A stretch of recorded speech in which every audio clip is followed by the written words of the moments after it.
நல்லா பொழு பொழுன்னு பிரியாணி. பார்க்க மட்டும் நல்லா இருக்கக்கூடாதுங்க, சாப்பிட்டாலும் சூப்பராக இருக்கணும். அப்படி ஒரு பிரியாணி திண்டுக்கல் ஸ்டைலில் செய்யலாமா? அதுலேயும் தம் பிரியாணிங்க. செய்யும்போது பக்கத்து வீடு வரைக்கும் வாசம் வரும்னா பார்த்துக்கோங்க. இன்னைக்கு அதோட ரெசிபியை நம்ம பார்க்கலாம். நீங்கள் பார்த்துட்டு இருக்கிறதா vlogs with ராக்ஸ். பிடிச்சிருந்துச்சுன்னா சப்ஸ்கிரைப் பண்ணிக்கோங்க. நிறைய ஐட்டம்ஸ் திண்டுக்கல்ல இருந்து பார்த்து அது மாதிரியே செஞ்சு பாருங்க. இப்போ அதுக்காக 3/4 கிலோ சிக்கன் எடுத்து அதை உப்பு மஞ்சள்லாம் போட்டு நல்லா க்ளீன் பண்ணி வச்சாச்சு. இப்போ அதில் கொஞ்சம் தயிரும் பிரியாணி பொடியும் போட்டு ஒரு 10லேருந்து 15 நிமிஷம் நல்லா ஊறட்டும். அதுக்குள்ளே தேவையான பொருட்கள்லாம் ரெடி பண்ணி வச்சிடலாம். பூண்டு நிறையா உரிச்சு வச்சுக்கோங்க.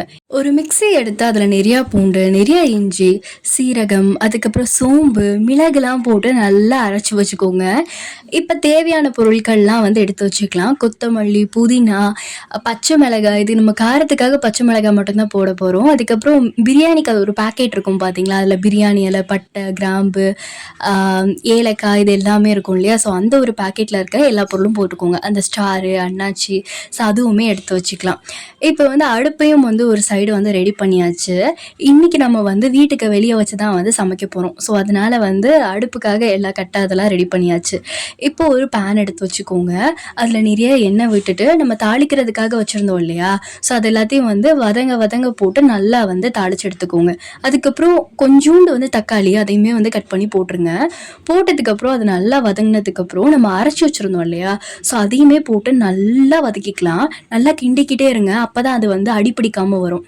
நிறையா நேரங்களில் வெங்காயத்தை வந்து நேர்வாக்குலேயும் அறுத்து போடுவாங்க, அது மாதிரியும் நீங்கள் வந்து போட்டுக்கலாம். இன்றைக்கி நாங்கள் அரைச்சி தான் ஊற்றிருக்கோம். அதுக்கப்புறம் நல்லா ஊற வச்சுருந்தோம் இல்லையா, அந்த சிக்கனையும் போட்டு நல்லா வதக்கிக்கலாம். இன்றைக்கி திண்டுக்கல்லில் ரொம்ப ஃபேமஸான ஒரு மசாலா பொடி தான் ஆட் பண்ணுறோம். அது வந்து ராக் ஃபோர்ட்.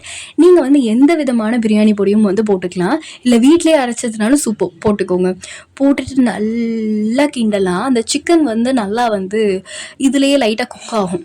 ஸோ அந்த ஒரு ஸ்டேஜில் லைட்டாக வந்து ஆயிலும் விட்டுக்கலாம். விட்டுட்டு நல்லா கிண்டிக்கோங்க. கொஞ்ச நேரத்திலே எண்ணெய் நல்லா பிரிஞ்சு வர ஆரம்பிச்சிடும். அப்படி நல்லா பிரிஞ்சு வர நேரத்தில் தான் நம்ம தண்ணி ஊற்றணும். சிக்கன் பிரியாணியை பொறுத்த வரைக்கும் உப்பு நல்லா தூக்கலாக இருக்கணும். அதுவும் எப்போ திரும்ப செக் பண்ணணும், நம்ம தண்ணிலாம் விட்டுட்டு அது நல்லா கொதிக்கும் இல்லையா, அரிசி போடுறதுக்கு முன்னாடி செக் பண்ணி பாருங்கள். நல்லா தூக்கலாக போடுங்க, ஏன்னா அரிசிக்கும் சேர்த்து தான் நம்ம போடுறோம். அதனால தான் இன்றைக்கி நம்ம வந்து சீரக சம்பா அரிசியில் தான் வந்து செய்ய போகிறோம். சீரக சம்பா அரிசியை பொறுத்த வரைக்கும் கழுவிட்டு ஒரு நிமிஷம் நீங்கள் தண்ணியில் ஊற போட்டிங்கனாலே போதும். அது நல்லா பொழுன்னு வரும். 1 டம்ளர் அரிசிக்கு 2 டம்ளர் தண்ணி, இது தாங்க அளவு. அது மாதிரி பார்த்து தண்ணி ஊற்றிக்கோங்க. ஊற்றிட்டு அதை நல்லா கொதிச்சு வந்ததுக்கப்புறம் நல்லா நெய்யில் வறுத்தெடுத்த முந்திரி பருப்பை ஆட் பண்ணிக்கலாம். ஆட் பண்ணிவிட்டு அரிசி அதையுமே வந்து நல்லா ஆட் பண்ணிவிட்டு நல்லா கிண்டிக்கிட்டே இருங்க. நம்ம குக்கரில் செய்யும்போது கூட அரிசியை ரொம்ப நேரம் வந்து ஊற போடலாம். ஆனால் தம் பிரியாணிலங்கும்போது நம்ம தேவையான மாதிரி அதை வந்து மாற்றிப்போம் இல்லையா, ஸோ அதனால தான் அதை நான் வந்து 1 நிமிஷத்துலேருந்து 5 நிமிஷத்துக்குள்ளேயே ஊற போட்டுக்க சொன்னேன்.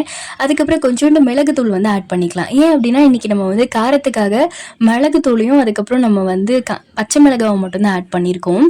ஒரு 5லேருந்து 10 நிமிஷம் வந்து நல்லா கிண்டிட்டு அதை மூடி வைங்க.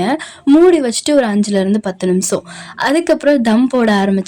தம் போடுறதுக்காக கீழே அந்த கறி இருக்கு இல்லையா, ஸோ அதை வந்து மேலே வச்சு மேலே இலை மூடுவோம். ஸோ அந்த பிரியாணி இலையை வச்சு மூடிட்டு தம் போட்டுடலாம்.